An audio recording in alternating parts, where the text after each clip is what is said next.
कहते, मीठे बच्चे, तुम्हें किसी भी देदारी के नाम रूप में नहीं फंसना है। तुम अशरीरी बन बाप को याद करो तो आयु बढ़ेगी, निरोगी बनते जाएंगे। प्रश्न, सेंसिबल बच्चों के मुख्य निशानी क्या होगी? जो सेंसिबल होंगे वह पहले स्वयं में धारण कर फिर दूसरों को कराएंगे। बादल भरकर जाएं, वर्षा करेंगे। पढ़ाई के समय उबासी नहीं लेंगे।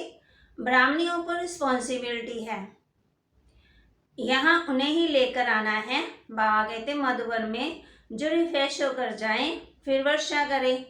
यहाँ वही आने चाहिए योग में अच्छी तरह रहकर वायुमंडल को पावरफुल बनाने की मदद करें, बिगड़ न डालें। यहाँ आसपास बड़ी शांति रहनी चाहिए, कोई भी प्रकार का आवाज ना हो। गीत ओम नमः शिवाय। ओम शांति। ओम शांति का अर्थ तो समझाया है ना। बाप कहते आत्मा और परमात्मा शांत स्वरूप है। जैसे बाप वैसे बच्चे। तो बाप बच्चों को समझाते हैं तुम शांत स्वरूप तो हो ही, बाहर से कोई शांति नहीं मिलती है। ये रामा राज्य है। अब इस समय तुम अपने बाप को याद करो, मैं इसमें विराजमान हूँ। तुमको जो मत देता हूँ ना उस पर चलो। बाबा कोई भी नाम रूप में नहीं फंसाते हैं। बाबा कहते ये नाम रूप है बाहर का, इस रूप में तुमको फंसना नहीं है। दुनिया सारी नाम रूप में फंसाती है। बाबा कहते इन सब के नाम रूप हैं, इनको याद नहीं करो, अपने बाप को याद करो तो तुम्हारी आयु बढ़ेगी, निरोगी भी बनेंगे। फिर बाबा कहते अपने को आत्मा समझो, ये शरीर तो छोड़ना है। दूसरी बात गफलत नहीं करो, विकर्मों का बोझा सिर पर बहुत है, बहुत भारी बोझा है, सिवाय एक बाप की याद के कम नहीं हो सकता है। फिर बाबा हम बच्चों को ऊंच बनाते, पावन बनाते। बाप कहते हैं हम बच्चों को हद से तोड़ बेहद से जोड़ना है। बहुत बड़ा बाप है, तुम जानते हो बाप क्या आकर के देते हैं। बेहद का बाप तुमको बेहद का वर्षा दे रहे हैं और कोई दे न सके। बाबा कहते बाकी तो हद का वर्षा देते, बाप आकर के बेहद का। तुम जानते हो बाबा फिर से आया हुआ है। कहते हैं कलब कलब के संगम युगे, जब नई दुनिया की स्थापना करनी है तब मैं आता हूँ। मांगते भी है ना नई दुनिया, राम राज्य हो। फिर बाबा बच्चों को कहते इसलिए बाप कहते पुरानी चीज़ों से बुद्धि योग हटाए, माँ में कम याद करो तो तुम्हारे भी कर्म विनाश हो जाएंगे। गफलत करते हो तो बाबा समझते हैं इनकी तकदीर ही ऐसी है बहुत सहज है, क्या तुम नहीं समझ सकते हो? बाप कहते हैं फिर बाबा बच्चों को समझाते हैं याद शिव बाबा को करना है, इसको नहीं। माना ब्रह्मा बाबा को याद नहीं करना, किसको याद करना है? शिव बाबा को। वह तुम्हारा बाप भी है, टीचर भी है और सतगुरु भी है। इन द्वारा सीखकर औरों को सिखलाते हैं। सभी का बाप एक ही है ना, और हमको सिखलाने वाला भी वह है। इसके लिए बेहद के बाप को याद करना है। बाबा सब तरफ बच्चों को देखते हैं।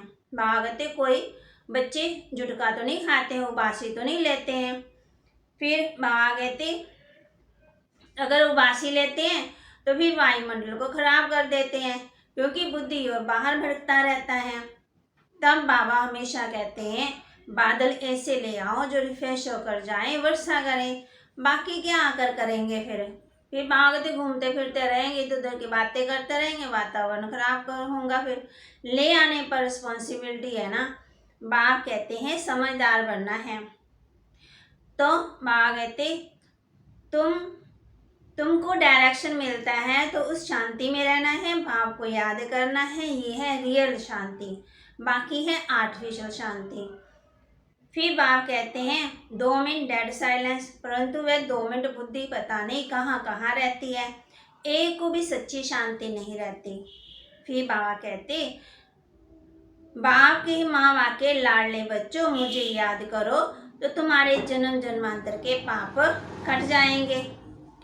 फिर बाबा कहते हर एक को अपने ऊपर कृपा व आशीर्वाद करनी है, मेहनत करनी है। स्टूडेंट अपने ऊपर आप पे कृपा करते हैं ना, जितना योग लगाएंगे इतना विक्रमादित्य बनेंगे, फिर ऊंच पद पाएंगे।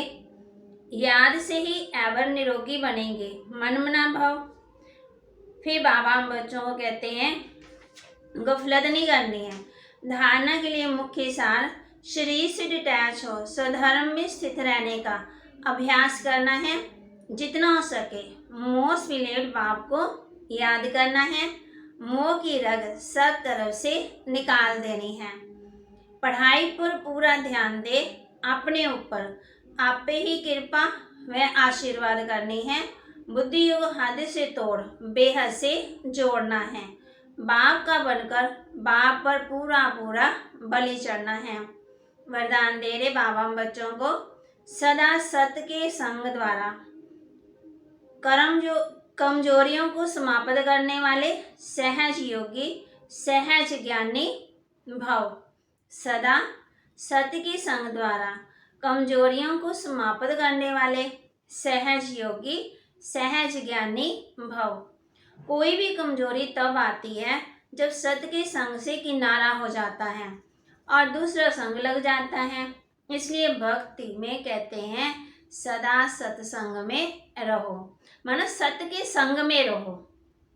सत्संग अर्थात बाप सत्य बाप के संग में रहना, सदा बाप के संग में रहना।